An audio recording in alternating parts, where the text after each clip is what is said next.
हिंदी हुई उदास, शेष वर्ष तो कोई उसे बैठाता नहीं पास। पखवाड़े पर जश्न है, फिर लंबा वनवास, भारत में अब तक रहा हिंदी का ये इतिहास। सुप्रभात सभी को।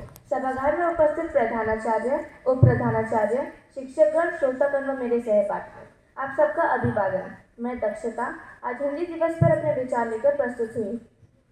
हिंदी दिवस में भाग लेकर मुझे ऐसा प्रतीत हो रहा है जैसे मैं कोई ऐसा युद्ध लड़ रही हूँ जो हमारी पूर्वज पीढ़ियां पहले ही हार चुकी हैं। आज अचानक यह भार मेरे कमजोर कंधों पर आ गया है और ऐसा प्रतीत हो रहा है जैसे हिमालय जैसी ऊंची व दुर्गम चोटियों पर मुझे ही विजय पताका लहरानी है। क्या किसी और देश में उस देश की भाषा का पखवाड़ा सुना है आपने?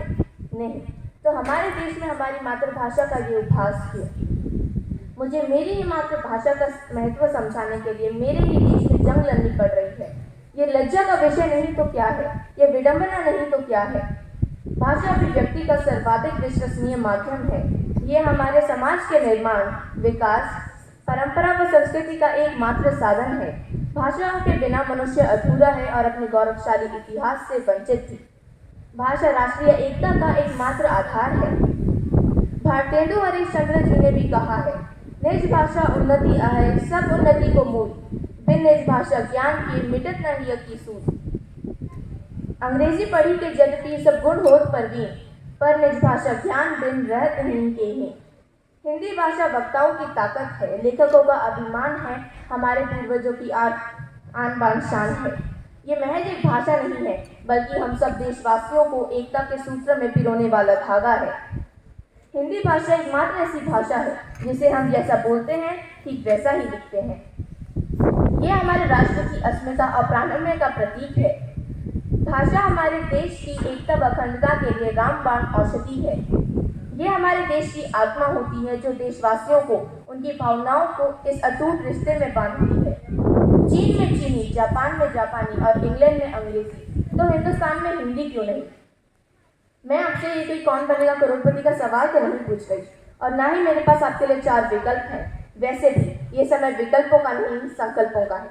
मैं आपसे पूछूं कि यदि किसी घर में एक माँ के 4 बच्चे हैं और वो सब अलग अलग भाषा बोलते हैं, तो क्या उस घर में किसी समस्या के समाधान हेतु एक मुश्त निर्णय हो सकता है? नहीं, सिर्फ विवाद हो सकता है, संवाद नहीं। कुछ ऐसा ही हाल आज हमारे देश का भी है। हर क्षेत्र अपनी क्षेत्रीय भाषा को महान बताता है। हम पहले ही जाति, उपजाति, धर्म और वर्ण के नाम पर बटे हुए हैं। कम से कम कोई एक मंच तो ऐसा हो जहां हम सब एक साथ आ सकें। क्यों ना यह दायित्व हिंदी भाषा को सौंपा जाए? क्यों ना हिंदी को राष्ट्रीय भाषा का अनिवार्य दर्जा देकर हमारे देश में दशकों से लंबे संविधान में यह सुधार किया जाए। सुना है बाल हट, अश्व और नारी हट सबसे बड़े हट होते हैं। यदि आज हम सब विद्यार्थी इस बाल अवस्था में यह हट कर दें कि हिंदुस्तान में हिंदी को उसका यथाउचित स्थान दिलाकर रहेंगे, तो हमें कोई नहीं रोक पाएगा। हम देश का भविष्य है, तो क्या हमें देश के सुनहरे भविष्य के लिए एकजुट नहीं होना चाहिए? इतिहास साक्षी है कि जो देश अपनी सभ्यता से, अपनी संस्कृति से विमुख हो जाते हैं, वो कहीं मुख दिखाने लायक नहीं रहते। जैसे कौवा चला हंस की चाल, अपनी चाल की भूली। जड़ों से नाता तोड़कर कोई वृक्ष भला कब तक जीवित रह सकता है? हिंदी को संस्कृत की बेटी माना जाता है। ये विश्व में तीसरी सबसे अधिक बोले जाने वाली भाषा है। इस विशाल बरगद जैसी भाषा का कर कुछ गमलों में उगने वाले लोगों ने बौना कैसे कर दिया। कभी 14 सितंबर तो कभी 10 जनवरी, तारीख पे तारीख बदलती रही, साल पर साल बदलता रहा, लेकिन हिंदी का हाल नहीं बदला। मातृभाषा होते हुए भी अपने ही घर में उसका दर्जा एक सौतेली माँ जैसा रह गया है। आज़ादी के समय भी तुम मुझे खो दो मैं तुम्हें आज़ादी दूंगा जैसे नारे हिंदी भाषा में ही लगे थे, जिन्होंने अंग्रेजों के दांत खट्टे कर दिए थे। हिंदी भाषा ने उस समय हमारे मन को छू लिया था, तो क्या आज ये आसमान नहीं छू सकती? और आखिर में इस हिंदी के महायज्ञ में मैं इन पंक्तियों की आहुति देना चाहूँगी।